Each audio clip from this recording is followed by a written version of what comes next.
thanks for watching. Today you are going to watch an instructional video on building relationships with adult students. So before we begin, let's go ahead and talk about the adult learner as a whole, and then we'll really break this down through some role play and scenarios for how you can better understand how to build those relationships as well as provide the effective feedback.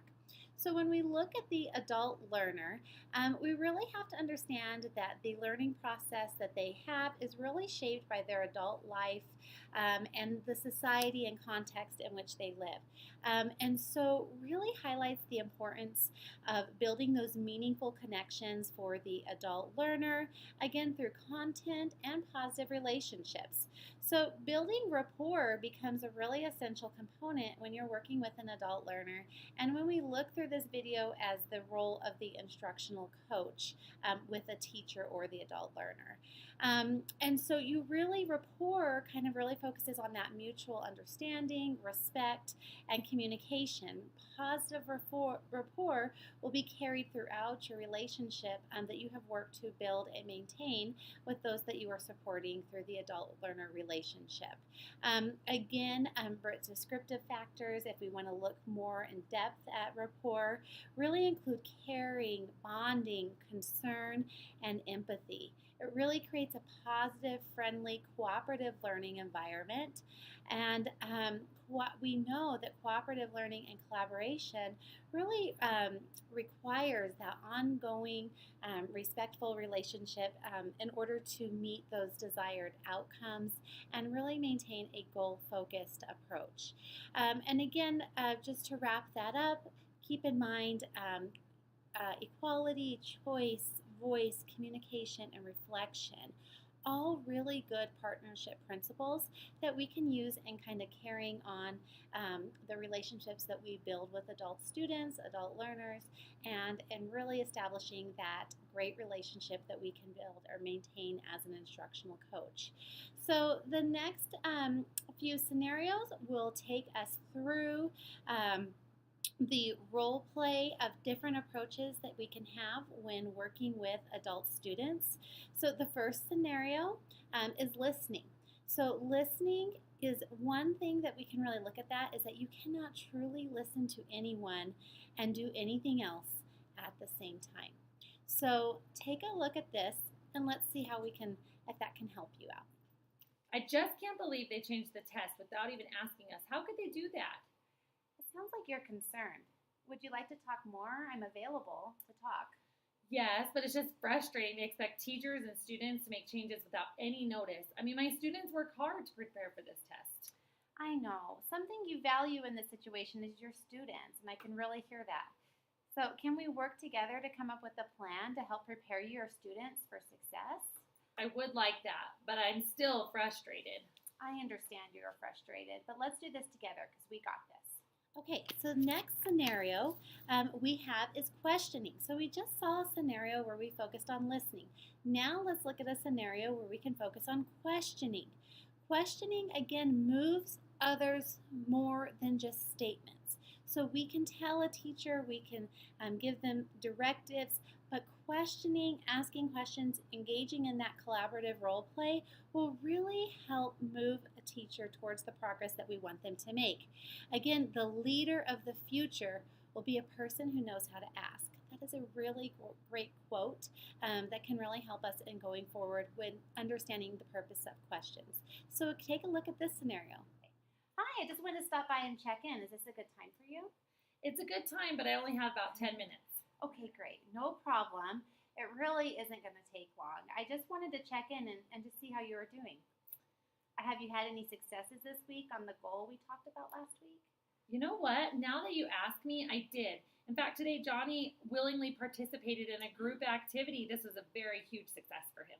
Oh, that's awesome. It really sounds like those student engagement goals you created are helping. Do you have another goal for next week that you're hoping to achieve? Well, I was thinking working on having students ask more questions, especially when they are struggling. Oh, maybe possibly a goal reflection sheet. I just came across a really good one that I could share with you. You're doing such a great job. Okay. Oh, thank you. That would be great. Okay, now that you've had a chance to look at the scenarios surrounding positive relationship building, listening, um, including both listening and questioning, let's go ahead and dive more into effective feedback. As an instructional coach and working with adult students, you'll really have to provide feedback that supports a goal oriented approach. So let's look at feedback. So, feedback is crucial to the ongoing relationship building for adult students. These two things, feedback and relationships, are directly connected. Feedback is a driving factor behind the implementation and reflection of learner goals. It goes beyond advice, praise, and evaluation. Sometimes we just think, oh, if we tell them good job, we're providing feedback. This really goes beyond that. And it focuses on a goal oriented approach, as already stated, and it's an opportunity for someone to reach that personal or shared goal or directive. Ultimately, feedback should be provided in such a way that positive changes are encouraged. So, this includes providing transparent, tangible, actionable, user friendly, timely, ongoing, and consistent feedback. So, feedback should remain clear, concise, and we really want to help, again, gauge it towards our desired outcome or goal. So, by keeping it goal focused, we're able to support those positive relationships that we've already hopefully have in place, or build them or maintain them.